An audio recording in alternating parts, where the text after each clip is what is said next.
It was the great gilded ambition of an empire.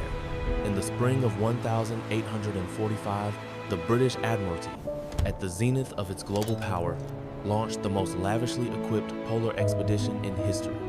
Their goal was the holy grail of maritime navigation, the discovery of the Northwest Passage, a long-sought route connecting the Atlantic and Pacific Oceans through the frozen labyrinth of the Canadian Arctic. At the helm was Sir John Franklin, a seasoned, if somewhat unlucky, naval officer of 59. Under his command were 128 hand-picked officers and men spread across two magnificent, state-of-the-art warships, HMS Erebus and HMS Terror. These were not mere wooden sailing ships. They were floating fortresses. They were reinforced with iron plating, powered by auxiliary steam engines, and stocked with enough provisions to last 3 years, including 8,000 tins of preserved food. The officers brought libraries, fine china, and silver cutlery. They departed England not just with supplies, but with the boundless confidence of Victorian science and military might. The last Europeans to see them were the crews of whaling vessels in Baffin Bay late in July 1845. The whalers exchanged greetings and then watched as the two great ships, sails full and steam engines puffing, disappeared into the icy horizon, sailing west toward the entrance of Lancaster Sound. They were sailing into silence. That sighting was the last confirmed contact with any member of the Franklin expedition. For 2 years, England waited, confident of success. But as the third year began and the ships failed to reappear, confidence turned to concern, and concern quickly escalated into the most massive, prolonged, and desperate search and rescue operation in recorded history. Over the next decade, more than 30 expeditions, both British and American, scoured the Arctic. They mapped more territory than Franklin himself could have hoped to discover. They found a few faint traces, an early campsite, 3 graves on Beechey Island, a few scattered artifacts, but they found no survivors, no captains, and, most crucially, no logbooks detailing the disaster. The 2 great ships, with all their technology and all their men, had vanished as completely as a breath on a frozen mirror. The ultimate fate of the Franklin expedition is the enduring enigma of polar history. It is a mystery built upon contradiction. The most prepared expedition failed utterly, while the search for it succeeded brilliantly. The ships, the men, and the truth simply ceased to exist. What force, capable of crushing the combined might of 2 reinforced warships and annihilating 129 highly trained men, lay hidden in that immense, frozen emptiness? To peel back the layers of this tragedy, we must follow the trail backward, piecing together the few, agonizing clues left behind. The first clues were found in 1850 on Beechey Island, where the first winter had been spent. There, searchers found the graves of 3 men, John Torrington, William Brain, and John Hartnell, who had died early in 1846. The burial site was orderly, the camp seemingly tidy. This suggested a normal, if difficult, first winter. The cause of death was unknown, but the fact that they died so early before the expedition had fully plunged into the deep Arctic was an ominous signal. But the central, heartbreaking clue that focused the entire investigation was found 7 years later, in 1859, by the team commanded by Francis Leopold McClintock. On King William Island, McClintock's men found the famous Victory Point Note. It was a document tucked inside a stone cairn that narrated the expedition's desperate final acts. The note was covered in 2 different sets of handwriting, confirming 2 critical stages of the disaster. The first entry, dated the 28th of May 1847, was relatively optimistic. It stated that the ships had wintered in the ice near King William Island in 1846-47. It noted that the men were all well, and that Sir John Franklin was still in command. At this point, they were trapped, but alive. The second entry, scrawled around the margins of the first, told a different, terrifying story. Dated the 25th of April 1848, it stated that the ships, Erebus and Terror, had been trapped and ultimately abandoned on April 22nd, 1848. It added that Sir John Franklin had died on the 11th of June 1847. The remaining 105 survivors, the staggering loss of 24 men in the months between the entries was starkly revealed, were now attempting a desperate march south toward the Canadian mainland. This single piece of paper established the timeline of death. It confirmed that Franklin died before the ships were abandoned and that the vast majority of the crew attempted a hopeless trek across the ice. McClintock's subsequent discoveries, skeletal remains, abandoned equipment, and evidence of desperation confirmed the horror of that final march. These men, dragging heavy lifeboats across the barren landscape, were fleeing, but they were fleeing toward nothing. The questions now shifted. It was no longer where they were, but why they died. The prevailing scientific theory for decades, which emerged from the evidence collected in the 1,980 seconds and 1,990 seconds, centered on the lethal combination of exposure, scurvy, and lead poisoning. This theory argues that the expedition was doomed by the very things meant to save it. First, the two ships became hopelessly beset by heavy multi-year ice in Victoria Strait. For over a year and a half, the men were trapped. The relentless cold and lack of fresh food meant scurvy, a brutal disease caused by vitamin C deficiency, would have set in quickly, crippling the men and rendering them incapable of hard labor. Scurvy was the expected killer in the Arctic, but modern analysis suggests a deeper, more insidious culprit.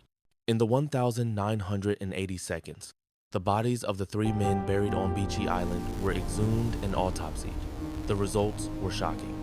The levels of lead found in their bones were astronomically high, levels that would have severely poisoned them. The source of this lead was traced not to the environment, but to the expedition's pride, the massive stores of canned food. The tinning process, rushed and poorly supervised by a contractor named Stephen Goldner, had used thick, sloppy solder, allowing lead to leach directly into the food. This theory presents a slow-motion catastrophe. The men, already weakened by scurvy and starvation, were being poisoned from the inside out. Lead poisoning causes extreme cognitive and physical deterioration, leading to madness, disorientation, debilitating pain, and, ultimately, death. This explains the irrational decision-making why 105 men, including experienced sailors, chose to abandon perfectly seaworthy ships and attempt an 800-mile march through the worst environment on Earth. They were not rational men, they were sick, poisoned specters. However, this elegant theory, while compelling, has been challenged by subsequent discoveries. Critics point out that while the lead levels were high, they may not have been high enough to be the primary cause of death for all 105 men. More importantly, the lead poisoning theory does not fully account for the most grisly piece of evidence found by McClintock and later confirmed by forensic analysis: cannibalism. Bones found at sites like the desolate boat place on King William Island showed clear evidence of defleshing and deep-cut marks consistent with desperation. Some bones were even broken in the distinct manner associated with the forced extraction of marrow. This evidence, which emerged from Inuit testimony decades earlier, suggests a final, profound level of starvation and terror beyond that, caused merely by lead and scurvy. It suggests a complete breakdown of naval discipline and humanity. This leads directly to the second, more recent, and perhaps more complete theory: disease, environmental collapse, and mismanagement. This theory argues that the lead was merely a contributing factor, a cruel irony, but not the primary killer. The real culprit was a fatal chain of errors made by men too confident in their technology. First, they were in the wrong place. The Erebus and Terror were trapped in an area of notoriously old, heavy ice that rarely breaks up. They waited too long for the ships to free themselves. Second, the heavy, steam-powered ships were completely unsuitable for dragging across the ice, yet they were abandoned for an impossible land march. Franklin's men were trained for sea, not for polar survival. The Inuit, who lived off the land, could survive for years. Franklin's men, relying on tinned goods that had already sickened them, simply lacked the skills necessary to hunt and survive in a polar environment once the tins ran out. Crucially, the search expeditions recorded testimony from Inuit communities who claimed to have encountered the last survivors. The Inuit spoke of white men staggering south, sick, starving, and dragging boats. They were offered assistance, but the men refused it, rigidly following naval protocol to march to an imaginary rescue point. This theory suggests that the true killer was a failure of cultural adaptation, the rigid adherence to British naval protocol, in an environment that demanded immediate, radical assimilation of native knowledge.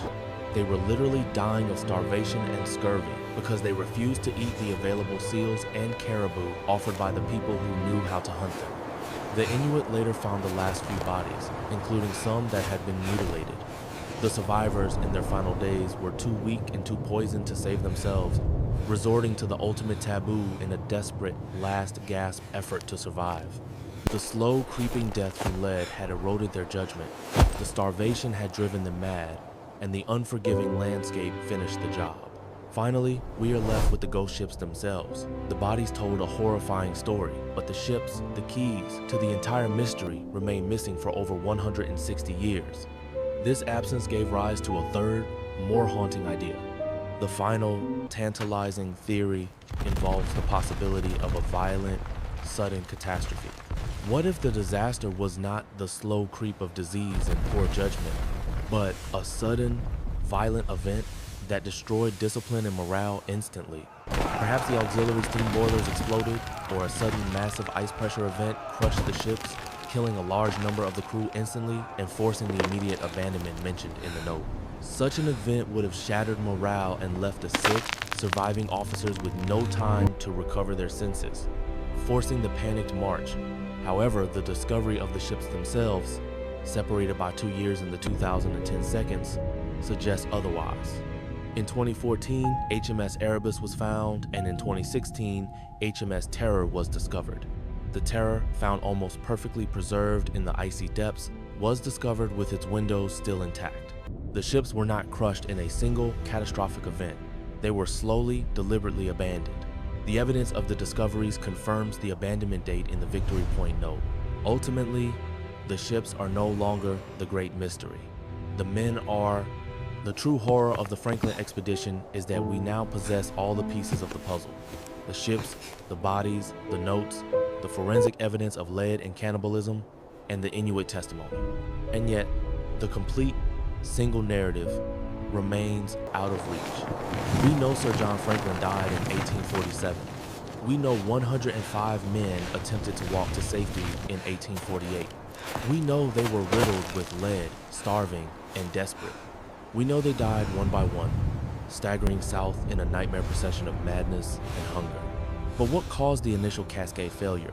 Was it the lead from the tins, the scurvy from the lack of fresh food, or the failure of leadership? The true fate of the expedition may not be one single answer, but a perfect, hideous synergy of all three. A trifecta of terror that systematically dismantled the most advanced expedition of its time.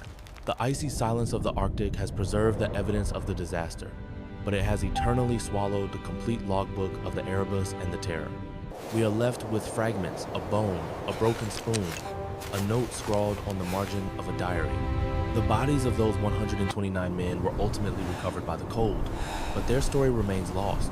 A grim warning whispered across the decades that even the greatest confidence, when met with the vast, indifferent power of the wilderness, can be utterly and flawlessly erased.